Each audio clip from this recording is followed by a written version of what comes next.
Hi everyone, so recently I read Kazuo Ishiguro's Never Let Me Go, and I definitely think it has some merit, but I didn't really like it. And today I want to give some points as to why not. No one asked me, but this is pretty much what I do on my channel. So I generally start with writing style. I noticed that among reviewers this was a very touched upon point because some people like the fact that it was kind of bland, so to speak, because it made sense with the story if you think about it, I guess.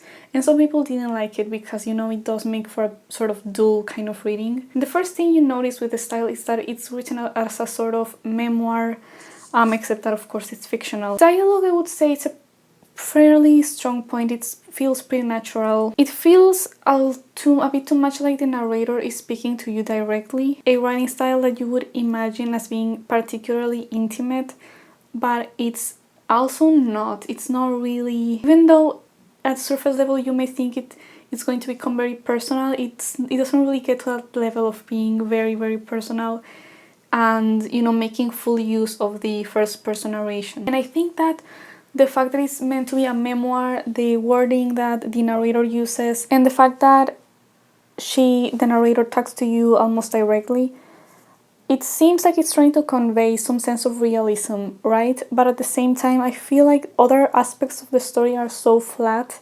that it doesn't ever really feel that realistic anyway. I want to talk about the plot and storyline now. It's really slow moving, and most of the story is really about the character and some of her friends. As you probably know if you have read it, it doesn't really go that deep into the world where this is set, which is really strange for a dystopian novel, don't you think? Although I do understand that at the beginning you're not meant to necessarily know that it's a dystopian society or anything, but it's really strange that the narrator does spend a long time of her life, or at least at least several years apparently, in the outside world, and yet we don't really know that much about the outside world or what the relation is between the outside world and people like the narrator. And also the way that it's written makes it so that there's really not much progress in the story until like the last third or so, and at the end the author wanted to sort of have this big plot twist or a big moment where we were supposed to understand why things were going on. But again, all of this was only mentioned, or I was gonna say developed, but really it's not really developed. It's just kind of something that is mentioned and sort of glossed over near the end, and then a little bit after that the book is over. And it almost feels like that realization or that plot twist didn't really make that much difference for the ending of the story. And I understand that that's part of the message of the story, but it feels like we might as well not have ever known that. Like, I don't really believe that there was any real difference, that it really made any real difference to the characters to know that plot twist, because it seemed to affect them just a little bit, It seemed like it didn't really make that much difference to the rest of the story or to how things ended for them. In terms of characters, there's really just a few, like maybe 3 important characters in the story, and really just 1 or 2 feel fleshed out. For one, the narrator feels fleshed out, which that is a positive thing that I have to say. She does very much feel like a real person. There's a couple of other characters that are interesting, but they are not the main ones. I think, for example, Miss Lucy would be sort of an interesting character, but we don't really see her much. And the other characters that we see the most, like Ruth and Tommy, those are not interesting at all. Those seemed really flat throughout most of the story, if not pretty much all of the story, really. Ruth is an interesting case actually, because most of the story she just seems really annoying, even if she seems, sort of like a regular person, I guess. And then at the end, or near the end, like about the last fourth or so of the novel, that she has changed, and she has definitely changed in some way, but we don't really see her change. We only see her once she's already been different, once she has already changed. And in general it's very strange because we don't really see the characters change throughout the story in many ways. At some points of the story, it's actually difficult to remember what age they're supposed to be, because it almost feels like they think and feel the same way regardless of their age. Like the same sort of reasoning or knowledge that they had as children is pretty much the same as they have when they're like in their early 20s. Also, most of the characters are so incredibly passive in a way that I feel like nobody really is. And I know that this is kind of a controversial point of this book, I guess, because some people feel like the passiveness of the characters makes it sort of unrealistic, and other people say that it makes it, that on the contrary, it makes it more realistic, or that it's part of the point of the novel. But I feel like, especially groups, it's kind of hard to believe for me that not really any one of these people, even though they did have some pretty good knowledge and insight of the outside world, none of them ever really questioned why things had to be the way they were for them, you know? Even at the point where they were told that they would never be the things that they wanted to be, like, you know, move to the US and be actors or whatever. Even after that, that seemed like it never really even affected them. Like, it didn't really cause any sort of real degree of resistance or any questioning on why they even existed or why their lives had to be that way. Also, speaking again of the flatness of the characters, they barely have any interests or hobbies. It seems like basically all they do is read and maybe gossip. There is a sort of romance subplot going on throughout the novel, which at first it seems more subtle, or it seems more like it's not going to happen, which I was perfectly fine with. And then at the end, near the end, suddenly there is romance, right? And it's like, but that's hard to believe. I mean, from what the narrator herself said, and the way that these two characters interacted, Tommy and her, it didn't really seem like they sincerely had these feelings for each other. It just seemed like they really cared for each other and they were very good friends.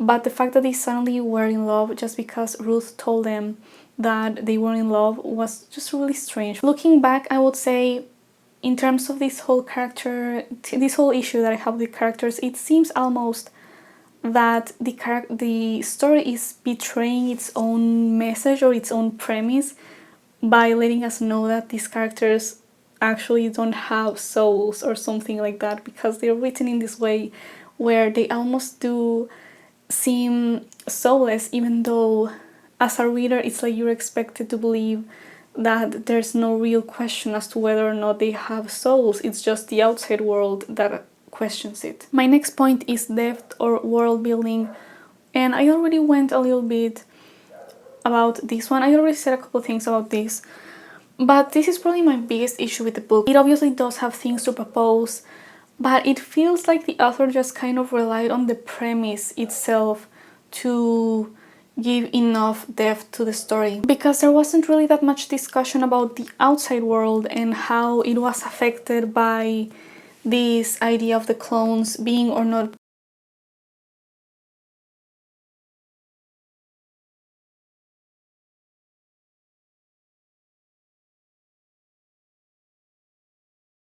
maybe people could see her and notice from the beginning that she was a clone. But other than that, it didn't really seem like, you know, socially there wasn't that much of a discussion on how these people were seen and how they were sort of cloaked, or, you know, how people figured out that those people were clones, and whether or not they could tell just by looking at them.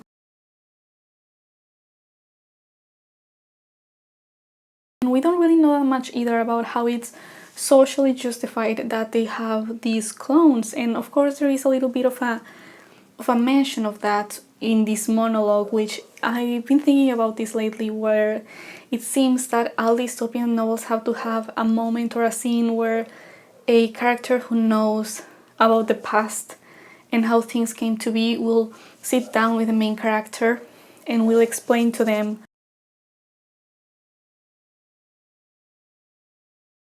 I mentioned this story also has an issue with treating groups and individuals like they're completely passive and basically all a sort of hive mind.